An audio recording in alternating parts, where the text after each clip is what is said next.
welcome. My name is Errity Green and this is Psychic True Crime, and today I am bringing you a truth check on Britney Spears and her conservatorship. So I first want to say, long before there was ever any kind of trend or documentary or speaking out, in 2008, I was a huge Britney fan, and even long before that, and have followed her journey relatively closely over the years and was well aware of a lot of the issues long before the public became aware of it.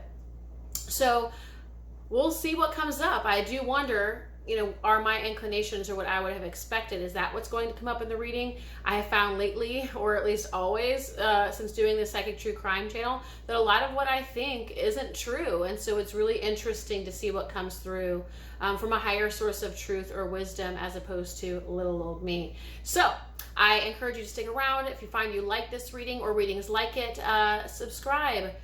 Like, and of course press the bell icon. That way you receive a notification every single time we have a new video that pops up. And you can also check out my other YouTube reading if you like this kind of thing, Wise Woman, Oracle, and Tarot, where I offer pick a card readings so you can get a unique and individual within a group reading for yourself on YouTube. So check that out, Wise Woman, Oracle, and Tarot. It's also linked below. By day, I am a life and leadership coach. You can check out those details as well, and at erritygreen.com. So let's go ahead. We're going to open with the psychology of Britney. Then we're going to talk about the psychology of dad, mom, boyfriend, the truth of the situation, and then potential outcomes, as well as the spiritual lesson for the collective. I don't know how deep and broad we'll get with all of this because that's a lot, but we'll see. And right off the bat, when I was pulling cards, I was finding that I wasn't getting a whole lot about childhood Britney. I was getting a lot about adult Britney, more recent or current Britney. So I do want to share that. We will see. It just feels like we're kind of capturing what's happening right here, right now, or maybe at least over the past couple of years, as opposed to, say, childhood issues. But we're going to see. I feel like Britney feels like she's healed. She feels like she's, and any of you have listened to her speaking out and her declaration to the judge, a lot of this looks like so far it's going to be like it's old news. However, she feels like she's healed. She feels like she's done it.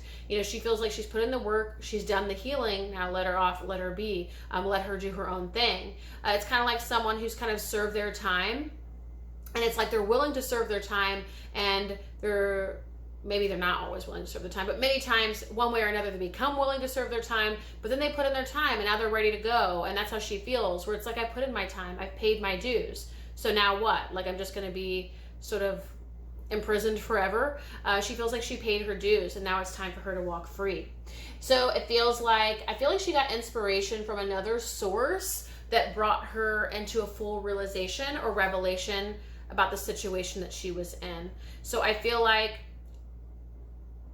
maybe, being in a situation where you kind of can't access the outside world, it kind of gives me that energy of, say, someone who is held hostage or even kidnapped, where you kind of lose touch with the old reality, right? You start to forget what it was like or have too much of a problem with something. You sort of become your surroundings, you become your environment. We hear about people who've been kidnapped and they don't try to run away from their captors. And it's really hard for a lot of people on the outside, once those people, if they find freedom, when they start speaking out, they're like, well, why didn't you just run away? And why didn't you just walk away at the grocery store? And it can be difficult at times for those survivors to be able to share their truth because they didn't really see it that way. They didn't really see it as an option. They kind of were indoctrinated so much or even brainwashed, they kind of forgot. And they lost touch with their freedom. So I feel like she went through a period of that where there might have been an initial stage of rebellion and loss and sort of disillusionment, but it feels like for a time she kind of went along with it and really didn't think too much about it, or like overly consider herself, like considerate, like contemplate about it. Oh, what should I do? And what, is this a major problem? It was just like she was kind of living life as usual. It became her norm, right? It became customary for her. But something happened, something changed, something shifted. I do wonder if it's the boyfriend, where someone was able to sort of get to her. And I almost wonder if that's one of the reasons why she was held captive to the degree that she was so that she could sort of take it for granted and kind of forget about it and no longer make it a big deal. Otherwise, how can you hold someone hostage, right? If they are well aware of their freedom and know it's at their every turn, the likelihood of them sticking around is quite slim. But if you confine them well enough, after a period of time, they'll almost forget. And so I feel like that happened, but something landed for her. It could have been an internal awakening, but I am feeling like it was something or someone from the outside. It could have been the Free Britney movement. It could have been that documentary. It could have been her boyfriend. It could have been any kind of external agency. It's not saying who that is, or external agent that, or variable that kind of got her thinking like, what the hell am I doing? Like, well, seriously, what the F am I doing?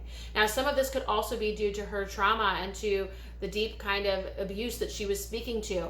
Now, I'm not going to speak too much to that because I feel like you can find that on Google, and what will be the point of this video, just to sort of rehash what she already said. But I feel like too, when you are so seriously abused and sort of malnourished by life, neglected, impoverished, whatever, traumatized, what have you, you get to a point where, again, you're not able to see clearly. You're sort of deluded in that way, and almost even like the Stockholm syndrome. So you just can't see clearly, don't have the perspective. But something changed to where she was like, wait a second, I have an option to break free. Wait, like it's possible for me to leave. And when that happened, it was like a bulldozer, you know, a runaway train. Like nothing was going to stop her when she realized that, oh wait, I can get out of this.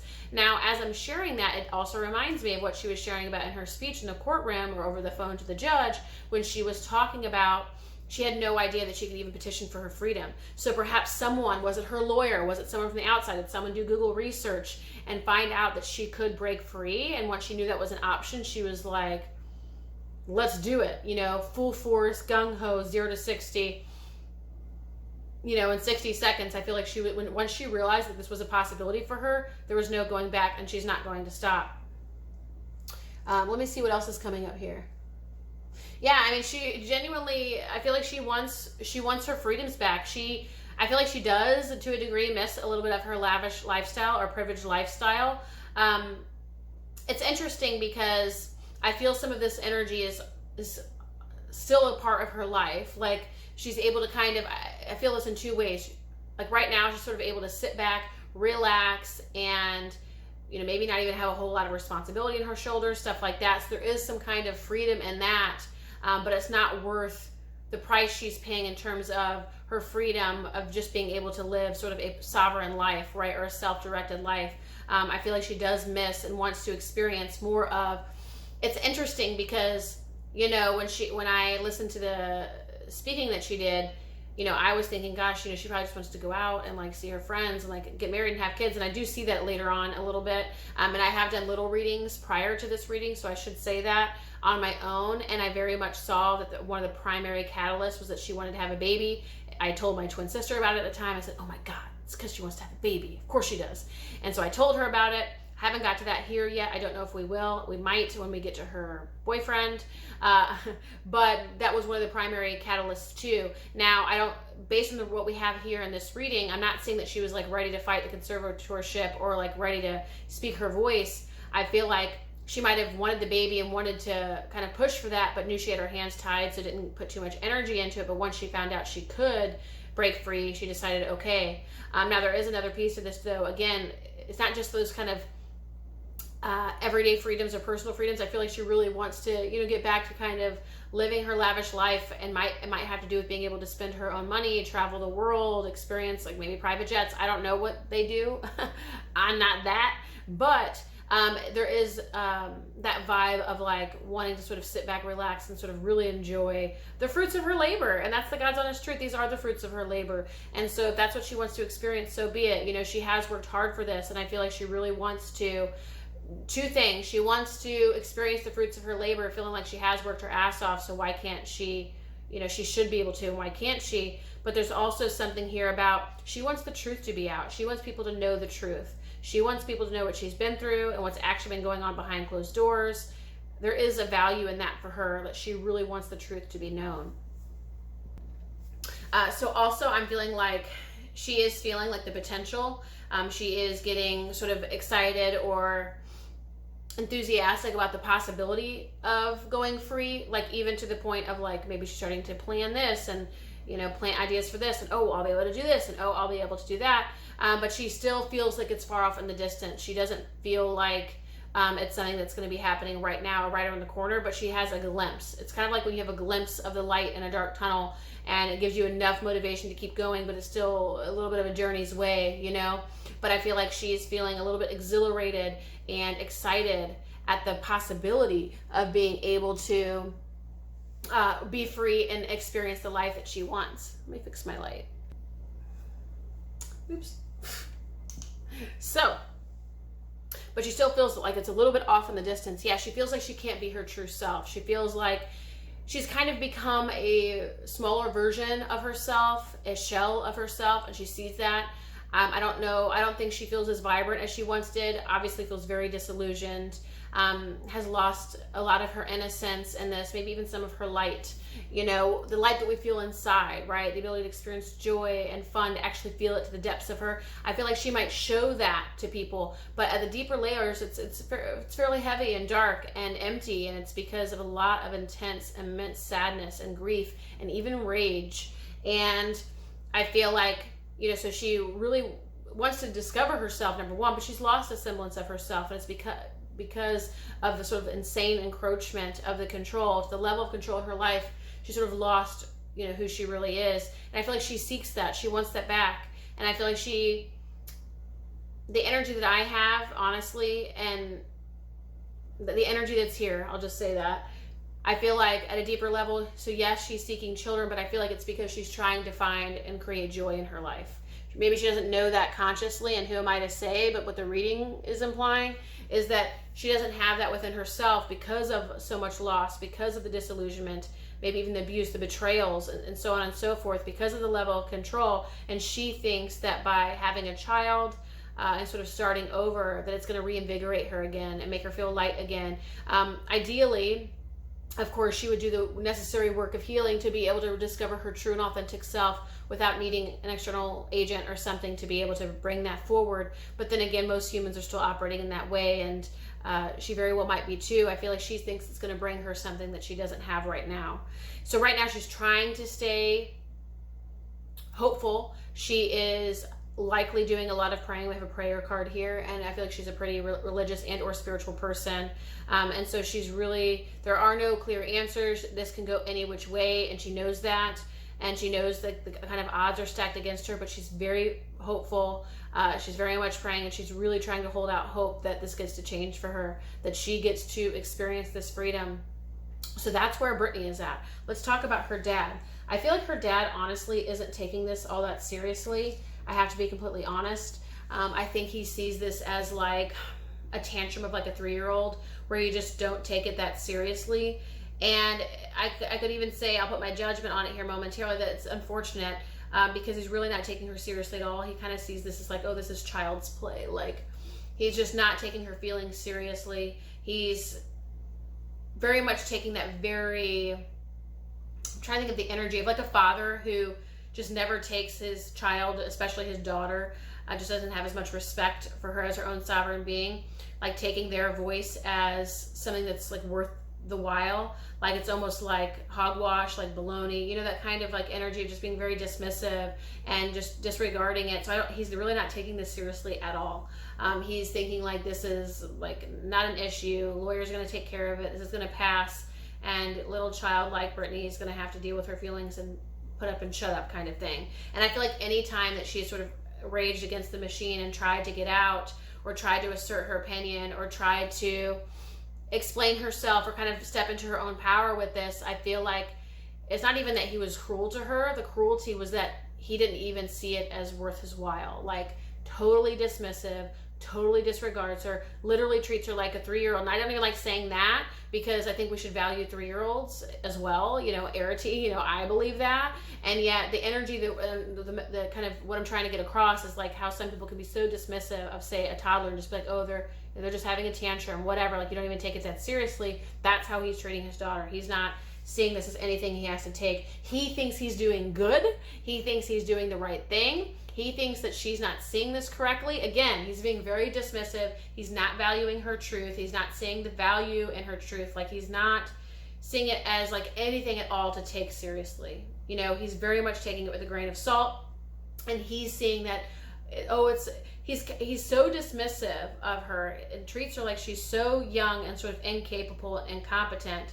It's almost like to him, like, of course she's mad. You know, she's a 13-year-old teenager and she's trying to go out to a slumber party. No, she doesn't get to. You know, I make the rules around here. That kind of energy where it's like he doesn't even take her request seriously. Sort of like, you know, if a 5-year-old were to come up to you and say, hey, you know, can I travel to Italy on a whatever, or go to Pluto on a spaceship? You know, a parent just doesn't even take it seriously. Like, they might engage with it and give answers or whatever, but they're not really going to put much weight in it. That's what it's like. It's like he is very dismissive. It almost could laugh at it. He really could laugh at it, which could be disturbing, not to add my judgments, but very cavalier with it. He's very, very cavalier with it. He's not taking it very seriously. He thinks he's doing her a favor. He thinks he's sort of God's gift to Britney, God's gift to, not the world, but he really thinks he's serving the good here, the greater good, the higher good. He really thinks he's playing the role of a father, and this is what a father does, and the father protects his daughter, and the childlike daughter who has a lot of stomping around to say about it, he's like, you know, he doesn't even take it seriously. But I feel like to Britney, that's what actually feels cruel to her and especially upsetting, because he doesn't value her opinion as something worthwhile. Like, he doesn't even value her as a whole, like a human, like as a whole person in her own right, because if he did, of course, he wouldn't value her truth. So she feels completely unseen, but almost like invisible, like she doesn't matter at all, and nothing she says matters. And again, very, very, very dismissive energy here. Yeah, he's thinking it's his job to do this. Like, he's really taking over as, like, believing he's the guardian angel. He's here to help her out, to make sure his daughter's welfare is addressed and taken care of. He doesn't trust the world. He doesn't want people taking advantage of her. He thinks that if he were to let go of this, she's going to let her empire crumble. She's going to pass out her money like candy. She's going to be sort of invaded by leeches and parasites. I don't think he trusts the boyfriend. I think he thinks he's a leech and a parasite. He doesn't. I don't think, this is all allegedly, of course. This is based on the energy that's in the reading. I think he thinks that the boyfriend's just in it for the money. He allows it because, again, he just wants to pacify the 13-year-old daughter who just wants to hang out with her boyfriend, kind of thing. Again, that energy, but he doesn't take it seriously at all either. And also, again, doesn't even, it's so interesting how, what's the word, infantilizing? I don't know how to pronounce that word, but he very much infantilizes Britney. He makes her to be out like an infant. Which I don't even like using that word, because then it's like we as a society or culture don't value infants because we're just like whatever and so dismissive. But those are the terms that we have. So that's what I'm using, where he just is totally dismissive, doesn't take their relationship seriously, thinks he's out to get her as well. I feel like he could be. We'll see. We do get some positive energy for sure in him, but I do see some gold digger energy. He knows that he's like, this is his ticket. This is his golden ticket. I mean, I don't think that's exclusively their relationship. There is more here, and it talks about that because I can see it happening right here. He thinks he's on the way to success with her, and that they're going to get what they want. And so he's fighting for it, but I think he thinks this is his meal ticket. And so Dad's a little bit, you know, he is right on with that, but I don't get parasite energy, leech energy, anything like that from the boyfriend. I think he has a genuine relationship, but is like, shit, I'm also gonna be a millionaire, so what, you know? So Dad thinks, again, he's doing the right thing. He's very dismissive, does not take her seriously at all, does not want any kind of, you know, quote, bad people or whatever taking advantage of his daughter. And he thinks that she will kind of go back to her old patterns and sort of lose it all. And so he's like thinking long term and being like, I need to make sure this doesn't happen for her. But at the end of the day, ultimately, this is Errity speaking for this next piece. It's almost like if she wants to bring her empire to the ground, I mean, half the celebrities do that, then so be it, right? That would be her freedom to do so. He doesn't want that to happen. I think he thinks she's very fragile. He treats her like she's very fragile and very delicate. And we do see a little bit of that. She does have a little bit of a fragile and delicate ego, but it's kind of like, what's the term I'm trying to come up with? Because it's almost like he has contributed to making her fragile and delicate, but then doesn't take her seriously because she's fragile and delicate. So that's not really fair, right? So let's see what else is here. So let's talk about her dad's psychology. Yeah, again, treats her like she's a little kid, and it's so, again, like a child, and we even have the energy. I'm going to show you, because remember I was talking about the little kid that wants to go to Pluto, and it's like, that's how he's seeing it. He's like not even taking it seriously. He doesn't take anything, even the outsider opinions and perspectives, doesn't care what Twitter says, doesn't care what the Free Britney movement says, doesn't care what boyfriend says, even what mom says, does not care. This man is stubborn as hell, and he has no plans on budging. Yeah. Oh my God, look what we get. Defend to the end of the worthwhile. He thinks this is his mission, his life's mission and purpose. He thinks he, again, is God-directed, by God, divinely orchestrated to do this work to protect his daughter, to protect her fortune, and to protect everything she worked so hard for. Ironically, though, he protects her from her own fortune. Like, that's what we heard from her, where it's like she can't even access her own fortune. But he thinks he's doing something good. He thinks he's helping her. He thinks he's protecting her. Let's see what else is here. I think that this has been a stressful journey, a trying journey for him in a lot of ways.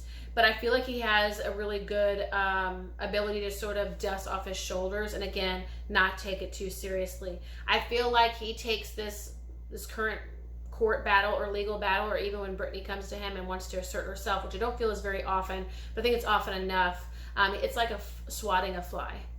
That's how seriously he takes his daughter, is swatting a fly.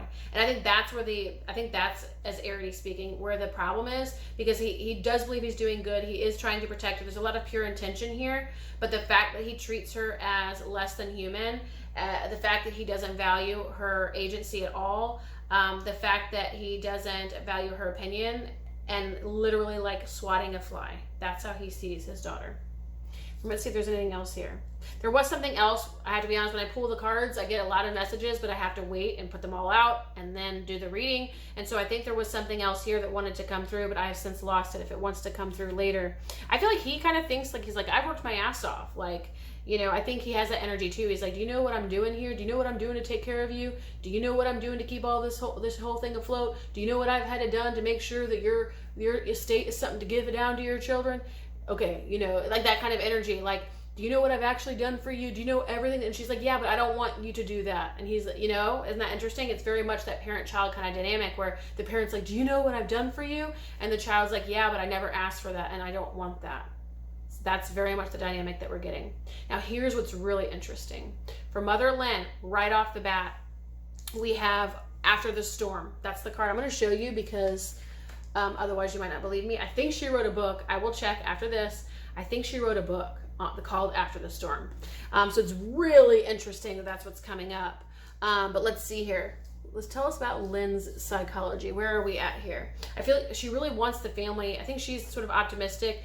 She sees the trouble here. She sees that her daughter is troubled. She wants more for her daughter, but ultimately she wants the family just to be able to get along. She wants them all to be able to work together and find a solution that sort of meets everyone's needs. She doesn't want more conflict. She doesn't want more strife. She doesn't want more drama. She really wants everyone to get along and everyone to do the right thing, or at least find a solution that sort of works for everybody. Let's see what else is here.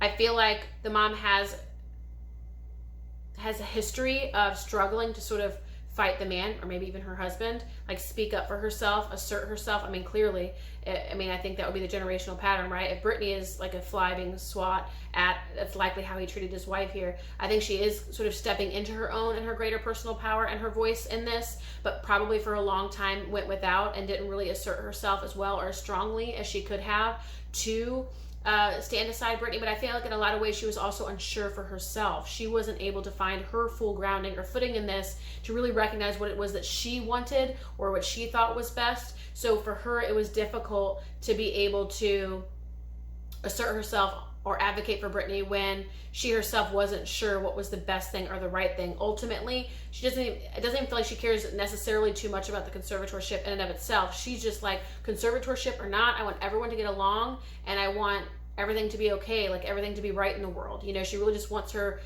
family to be healthy, to be well, and she doesn't understand, really doesn't want any more family drama, challenge, strife, and struggle. You know, but it has taken her some time to get here to really come into a place of being willing, I think, to back up Britney, to advocate for Britney, and to be able to go against the man being the machine, the whole conservatorship, all the people involved, as well as the legal aspects of it and her own ex-husband. I believe that they are divorced. I think it took her some time to get here because we have an integration card and a maturity card. I really think it took some time for her to get to a place where she was willing to assert herself and stand alongside Britney. But again, I'm not feeling a lot of like justice or like fight energy here. I'm getting a lot of, I just want everything to work out and I want everything to be okay and I want everyone to work together and why can't we just be a family again? I'm feeling that kind of energy. Let's see what else is here. I'd like to get a clarifier card actually.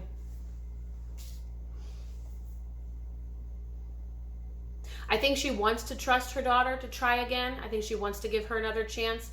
I don't think she's certain on it. Again, I think she's taken a lot of time to really do some reflection and some inquiry with herself to wonder, you know, is my daughter ready for this? And can she handle it? And will it turn out the same way it did the last time? But she wants to give her a chance. She wants her to give her an opportunity to try again. She really wants to see if she can do it. You know, it's like the energy of, you know, let her try. You know, why not give her a chance? Let's see if she can do it. As opposed to, say, Dad's energy, which is so obscenely rigid and stubborn. Like, there's no moving that man. And again, he treats all of this like he's swatting a fly. Mom, of course, is much more emotional in nature. She's softer, but she's also a quieter energy. You know, she doesn't assert herself. Again, I'm not getting any of that energy. I think it's been a challenge for her to do that, and maybe even has put a rift between her and her daughter at times, where they didn't see eye to eye, and her mom had to question herself as to whether or not she was making the right decision, you know, not advocating or sticking up for or doing what she could have in order to fight this. So let's talk about hubby. Well, the boyfriend. So, you know, he feels like they're winning this thing. He's got a lot of like juiced up energy. He's hyped up. He's ready to win this thing. It's like, you know, this man is like ready, home run, let's do this. He wants to see this go all the way to the top. He wants to see them take the roof down. He wants to see them blow this shit, the whole shit thing up. You know, he's like, like he's not going to have, there's not even wiggle room or like flexibility in his mind. It's like, he's in it to win it. He's 100% focused. He sees them succeeding, done. Like, there's no getting around it. They're winning this thing. He sees Britney running, or not running free, but, you know, getting free. He sees them as becoming successful with this. And he you know, I like it. It's very narrow, kind of linear focused energy. I think it's helpful because it supports and motivates Britney. And I think it's probably nice, regardless of what their future is, that there is someone who's sort of in her corner and offering some gusto, because again, she feels like the life has been sucked out of her. She doesn't have a whole lot of oomph, of fight in her. She does have some deep-seated rage, but I think a lot of that energy and strength and powerhouse and all of that stuff is actually because of her boyfriend standing next to her. If she didn't have that, I don't think she would have been able to speak her voice in the courtroom the way she did. It's kind of like the energy of being shriveled, and just not having what you need, like a raisin, to be, the vitality isn't there, the life force isn't there. And I feel like he really gives her that energy, that fire. He's fire. Maybe he's a fire sign. If someone can look that up, put that in the comments if you find that out. But he sees them winning. He sees them taking home the trophy, right? He sees them taking it all home, which is nice energy, but I do wonder about his motivations. Let's find out. I mean, I hate to say it, guys. He's not a gold digger. I'm not saying like he's being completely manipulative or anything like that. But I do feel, a lot of his focus is superficial. I'm not feeling like it's soul deep. It could be. Who am I to say? But he does very much see this is his path of manifestation to abundance. He knows he gets to live well, live large. This is his path to being a millionaire. No wonder his eye is on the prize and they're winning, because that way he gets married and has this money. Like, it's not because he's doing it just because of that, but he knows, excuse me, this is his meal ticket, so his eye is on the prize. Now, their relationship has supported Britney to come back to life in a lot of ways. Again, it gives her that sort of energy, that fire, that gusto, whatever, to be able to sort of really reconnect with herself and have the energy, the motivation, even the care in the world to even fight for this. I feel like she got to a point through all of this where I don't even know if she had much fight left in her. And I think with his presence, she was able to rediscover that within herself. Let's see what else is here. I think he's helping her see, I think he is helping her heal. You know, there's an energy of healing here, and I don't know if it's not direct, like he's sitting here healing her. It's more like him being around and having those conditions is helping her be able to help release herself from these shackles. So yes, the shackles are imposed from the outside, but again, so often people held hostage or kidnapped or whatever end up more or less shackling themselves after a time of mind control and even physical bodily control and having no autonomy over yourself. You start to allow that to be your reality, and you don't really think outside of that. And I think him being around has helped her discover that, has helped reawaken her, and it's helped her tap into more of what's possible for her. You know, there are other potentials. I think there's deeper stuff here too. Let me sit with this for a minute. I think he offers her as well a reprieve.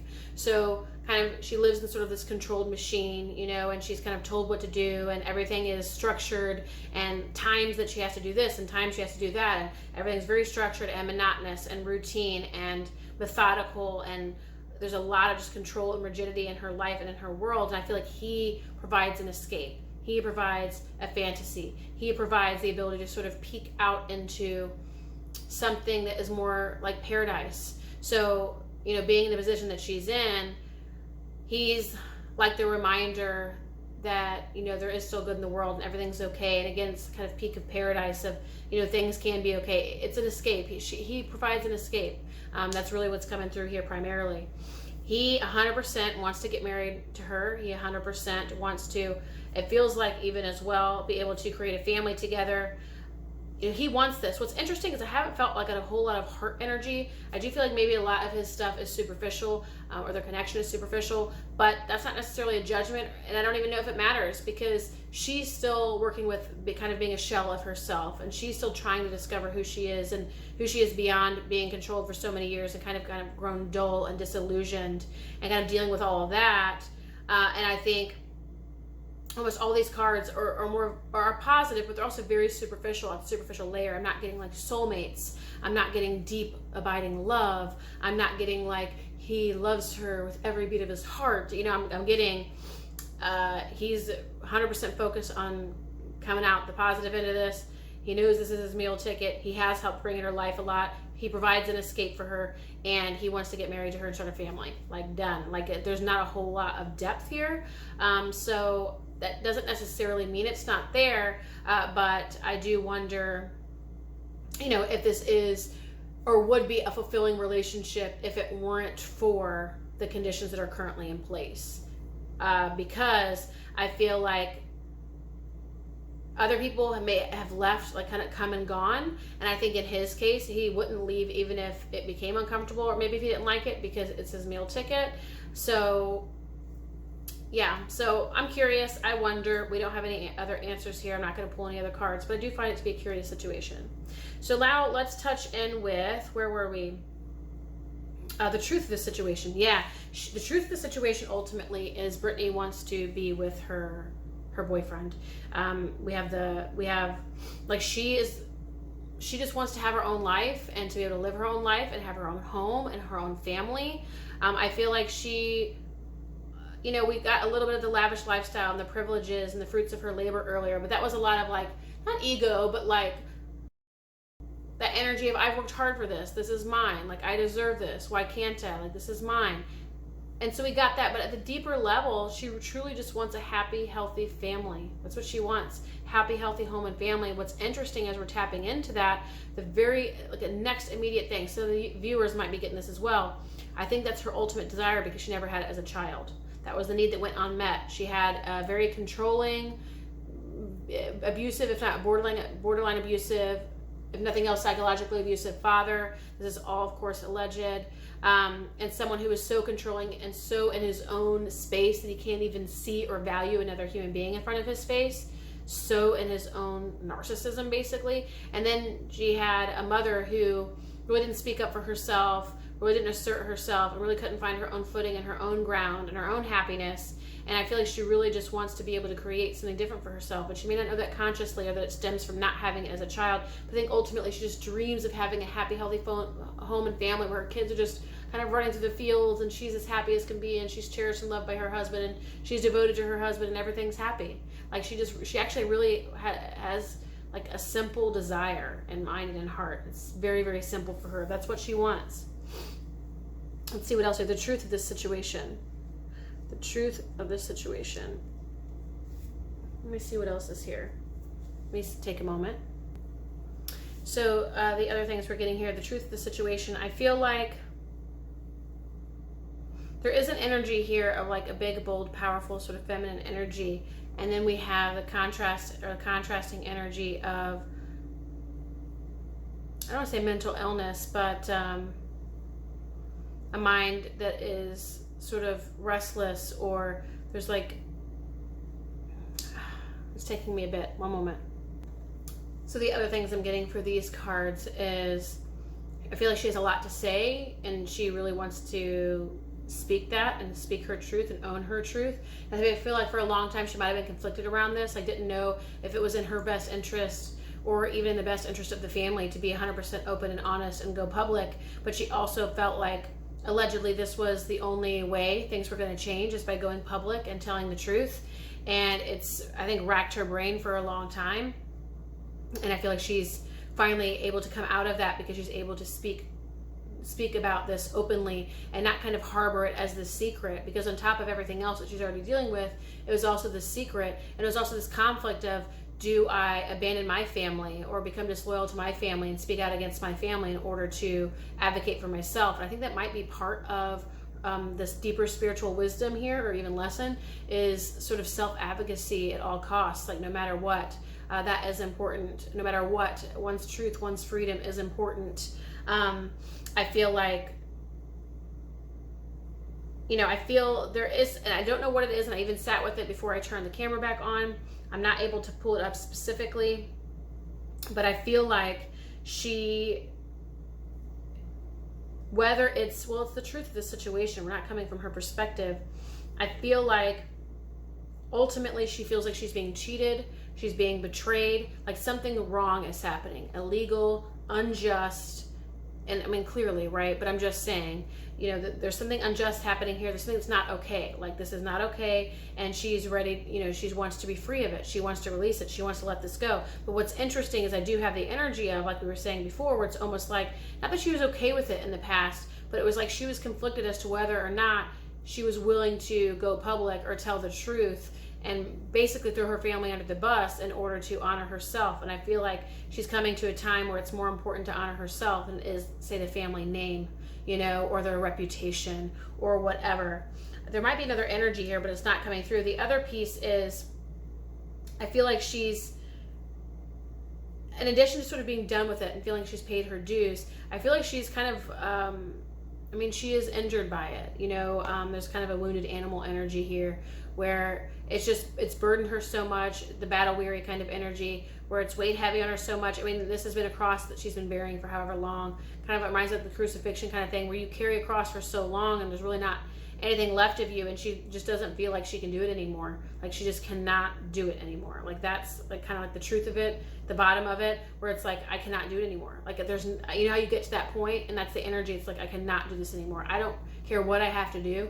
I cannot do this anymore. And I feel like that's the energy that she's hitting. And that's, again, what's kind of bringing up a lot of this stuff, where she's willing to tell on the family name. She's willing to go against that inner conflict. And because I feel like she does actually have a lot of loyalty for her family, and she wants to kind of do right by them and whatever. But at the end of the day, you know, she wants to have this happy, healthy family home first.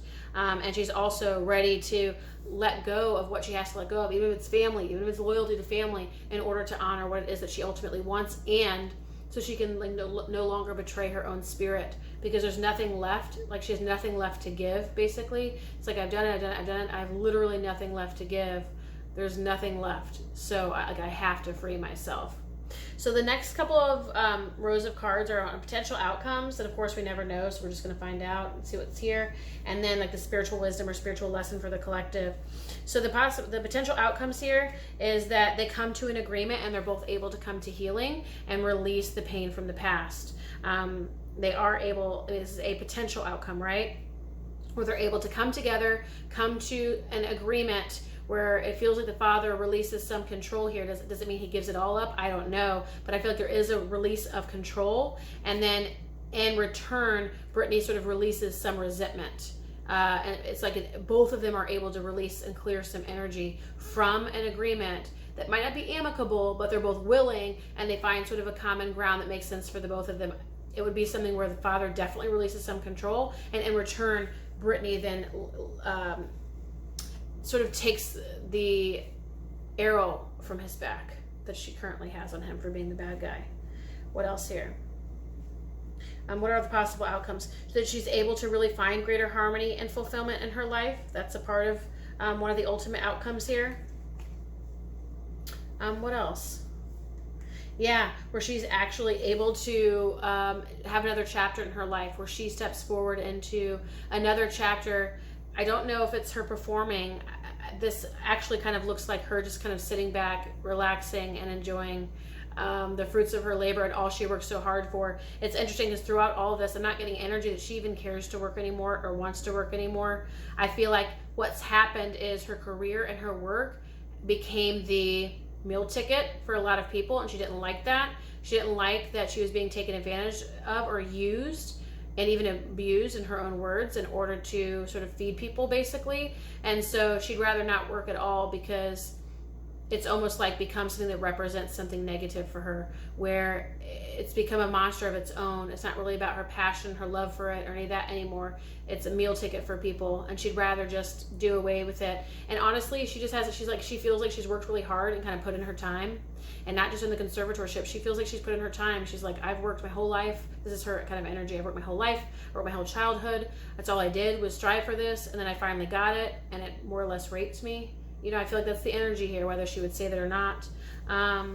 And, you know, now I just feel like I deserve to live an easygoing life, a simple life, to have a home and a family and just put my feet up and rest. You know, that's really what the energy feels like. Is there anything else here? Yeah, to where she's just able to sit back, sort of relax and heal and allow whatever kind of stillness and quiet and whatever that would allow for that healing.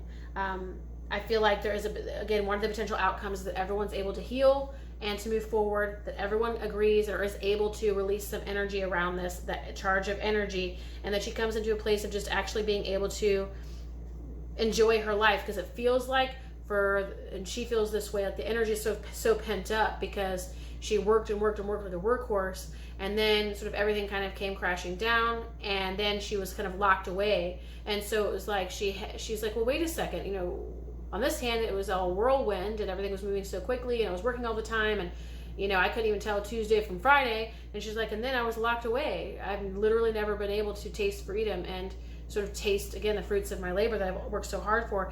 I really feel like she has every intention to not return to work. I don't know if that's true. I don't know if she would say that. That's the energy that's here. She might find a passion to return in some way at some time in her life, maybe 20 years from now. But I feel like ultimately she wants a simple life. I'm not sensing a desire for ongoing stardom or fame. I think if anything for her, that's something more playful, like a child's toy. I don't think it's something that she takes seriously or is particularly like planning for or wanting or seeking at this time. Let me see what else. Any other potential outcomes? Again, I feel like they're able to come to some kind of agreement that supports the overall vision, because ultimately they do have a shared vision. They just have different ways of going about it. And Dad is very controlling and doesn't take her seriously. But ultimately they want the same thing. You know, he wants her to be happy. He actually cares about her welfare. Ironically, he doesn't listen to her when she speaks her truth about it. But ultimately they want the same thing. Okay, they want her to be kind of happy, healthy, free, and have you know, safety and quality of life, and ensure her welfare and her state for her children and the family. That is something that's important to the father, allegedly. However, you know, they both have different ways of doing it, where he thinks he has to keep everything in like tight order and tight control to ensure this. He thinks that Britney doesn't have the spine or the backbone that she needs to in order to keep her life together and manage it well, or well enough to keep everything together. And he thinks that she tends to hang out with a lot of parasites because she feels so wounded and insecure and unloved that she'll kind of just pick any kind of stray cat off the street that would show her some love. And that's how he sees her to operate, even though she is the Britney Spears. That's how he sees his own daughter. And it might very well be true. I mean, the energy is certainly there. again, he thinks that she'll just pick a stray cat off the street, and he knows that the stray cats that are waiting for her outside are not going to be stray cats. These are going to be wolves in sheep's clothing. And so, while she certainly doesn't want to compromise her freedoms for that, he has found it necessary. The potential is that they do come to an agreement. Despite their differences, despite the different ways that they feel like they have to go about doing it, that they come to an agreement where both, though, have to release something. There is energy that's cleared here, and she's able to move on from this and have a different chapter of her life where she might even walk away from a lot of this. I don't know if we'll see or hear from her at the same level as maybe we did from her in her earlier years. Okay, so what's the overall spiritual or collective wisdom to learn about that we can learn from Britney? Let me take a moment. What's interesting is that I wouldn't have expected this to be like the primary takeaway, but that's what we're getting. It's really about connecting with our own feelings and trusting ourselves, and then ensuring the company that we keep is of higher caliber, or that have the right intentions or values or whatever in mind. Because we have the conscious connection card too. So we have what do you feel, inner trust, and conscious connections. And I feel like what that's telling us is to be able to be honest with ourselves, about what it is that we need or where it is that we are or whatever.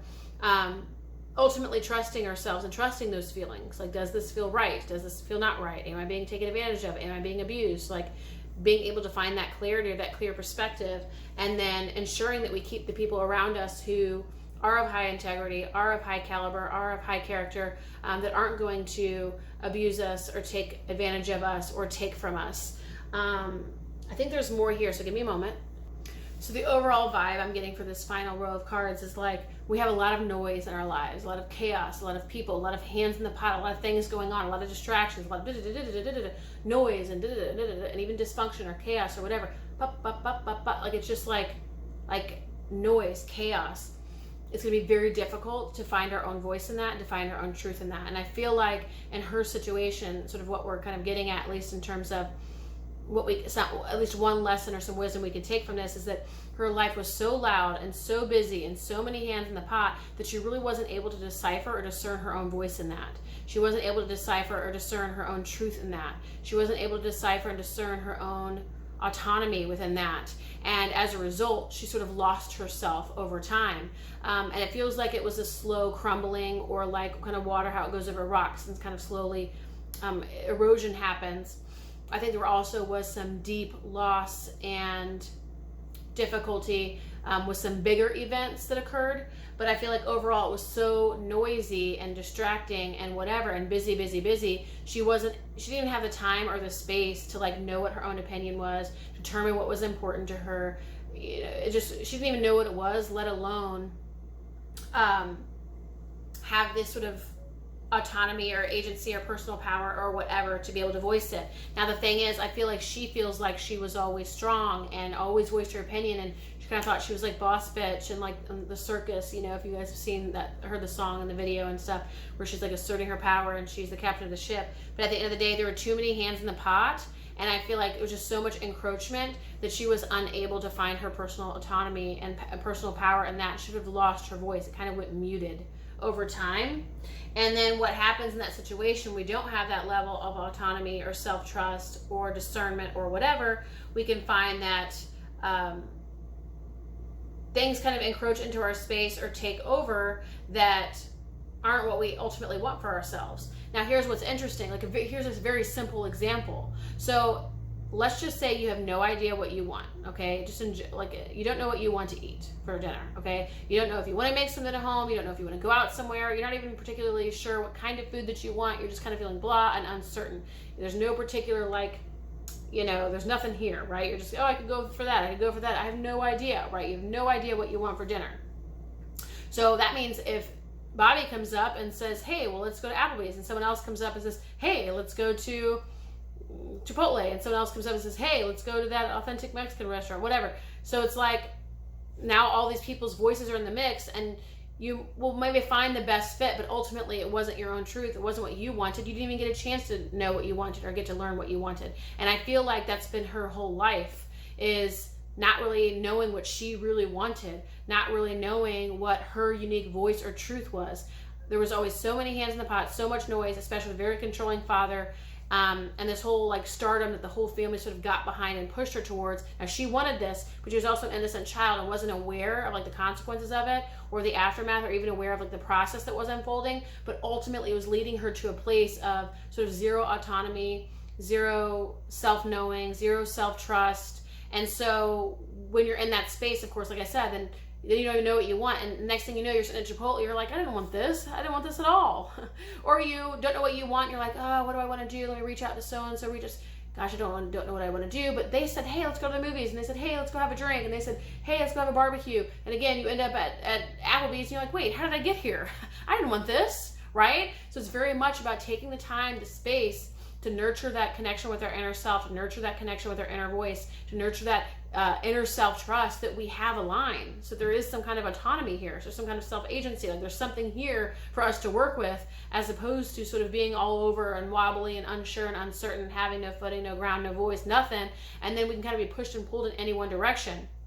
I do feel like in a lot of ways that Britney's still in that space of not really having that firm boundary, not really having that firm sense of self. I don't know that she is truly healed, right? Allegedly, based on what's here. I don't know if she has that like necessary line in the sand or distinguishable boundary between her and other. I don't know that she yet has that. So her father might be still protecting her in some way, whether it's right or not, or abusive or not, because those things are probably, those are important variables too. He might still see this, which is what motivates him to protect her, because he doesn't feel like, again, she has a backbone to be able to stand on.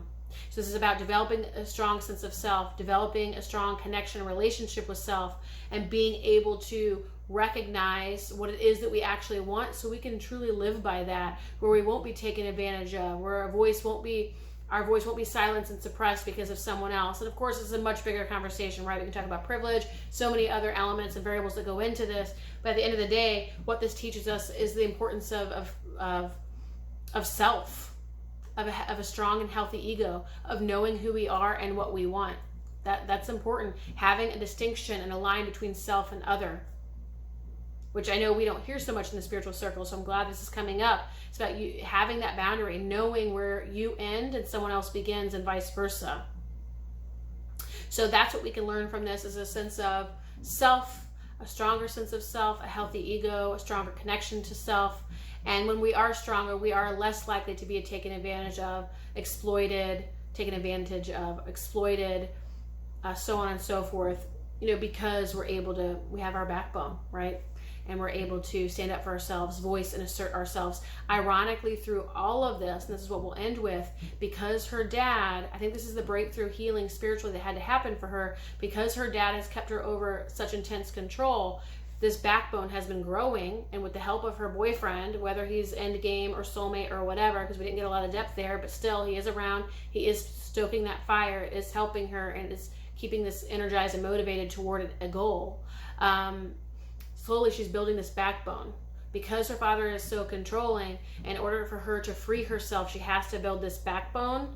And some of the ways we've seen, speaking to the court, having to show up, do the thing, fight the battle, and it's giving her the backbone that she's going to need to free herself. So more or less, through this experience, through this legal battle, through fighting her father, and the conservatorship, she is building the very tool, crafting the very tool that will lead to her liberation. And not only lead to that liberation of being able to be released from this court battle and this conservatorship, but will leave her better off, because now she will have a backbone, and she will be able to say no, and she will be able to recognize who is good for her and who is not. She will be able to recognize what's noise from her own voice, and thus she will be able to experience what it is that she ultimately desires for herself, without being taken advantage of, or anything being taken from her, or her being controlled. So I hope this message or this reading was fruitful for you in some way, entertaining at the very least. I'd love to hear your comments, your reflections, your insights, and I will see you next time. Of course, always too, let me know your suggestions as well.